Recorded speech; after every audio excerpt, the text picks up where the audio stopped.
whiteboard has a really great feature of an interactive session in a way.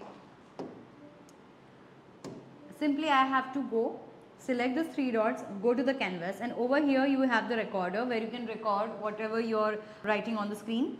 Secondly, if you want to take the screenshot, which I explained. Third and most important, split mode.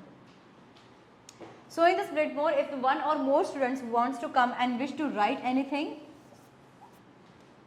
it's available. Secondly, if I want to have 3 split,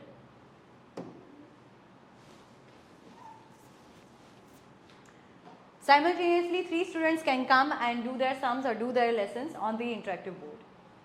In the split screen option, in the split board option, you get the 3 options: the smooth pen, eraser and all clear tool.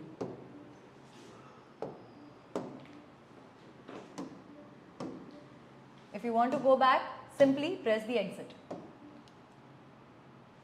So that was the whiteboard option. Apart